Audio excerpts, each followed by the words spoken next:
Welcome back to our channel. Today we're diving into the legal quagmire that is rapidly engulfing the cast of ABC's The View. And let me tell you, it's messier than a plate of nachos after a particularly intense nacho eating contest. We're talking multiple lawsuits, accusations flying faster than a Whoopi Goldberg side-eye, and enough legal drama to make even the most jaded lawyer consider a career change to, I don't know, alpaca farming. It's that wild. With multiple lawsuits piling up like unpaid parking tickets on a Fiat parked in a tow-away zone, could their insurance companies finally say enough is enough and pull the plug? Let's find out. Our first legal tango takes us back to 2015, when The View ladies in all their infinite wisdom decided to weigh in on the Miss America talent competition, specifically a nurse who chose to showcase her profession. Now, you might think, what could possibly go wrong with commenting on a nurse's talent portion? Oh, sweet summer child, you underestimate the power of The View to turn even the most innocuous topic into a 5-alarm dumpster fire. The hosts, in their infinite lack of medical expertise, made some rather disparaging remarks about nurses, implying they weren't really using their brains and were basically just there to hand out lollipops.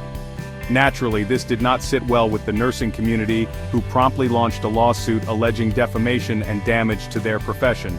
Now, you might be thinking, Ristel, this lawsuit is ancient history. Why are we even talking about it? Well, dear viewer, this is where things get interesting.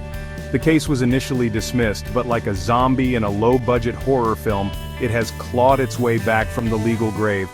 The nurses appealed, and a court has allowed certain aspects of their case to proceed. Fast forward to the 2020 election, a time of great national anxiety and an absolute goldmine of material for The View. However, even by their standards, this next legal entanglement is a doozy.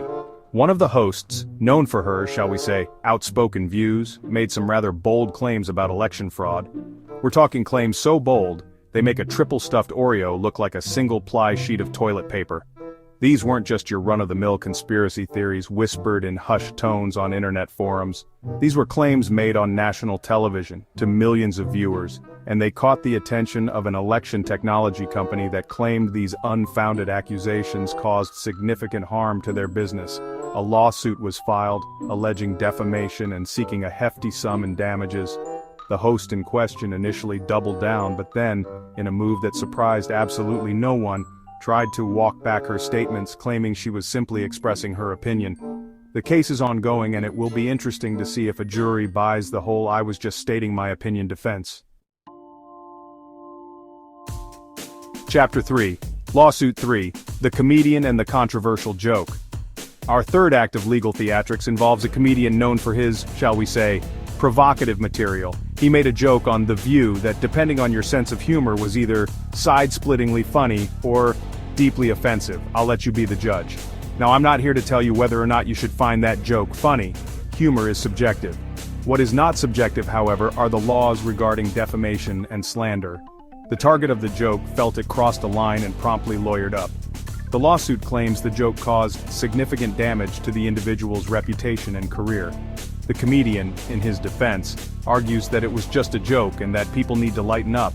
The case is pending, and it raises interesting questions about the limits of free speech, the nature of humor, and whether or not anyone actually finds that comedian funny.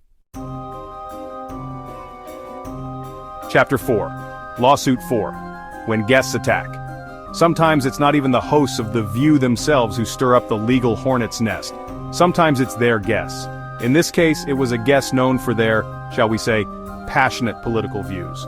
During a particularly heated exchange, this guest made some rather inflammatory remarks about a political opponent, accusing them of, well, let's just say some things that are best left to the imagination. The political opponent, not one to take such accusations lying down, filed a lawsuit alleging defamation and emotional distress. The lawsuit claims the guest's remarks were not only false, but also intended to inflict harm. The guest, in their defense, claims they were simply speaking the truth, and that the lawsuit is an attempt to silence their voice. This case is particularly interesting because it raises questions about the liability of not only the guest, but also the show itself. Can The View be held responsible for the defamatory statements made by their guests? It's a legal question that could have far-reaching implications for talk shows across the nation. Chapter 5. Lawsuit 5. The Insurance Nightmare? With all these lawsuits piling up like dirty dishes in a college dorm, it begs the question, are The View and their hosts becoming uninsurable? It's not uncommon for insurance companies to balk at providing coverage to individuals or entities deemed high risk. And let's be honest, when it comes to legal hot water, The View is basically a lobster in a boiling pot.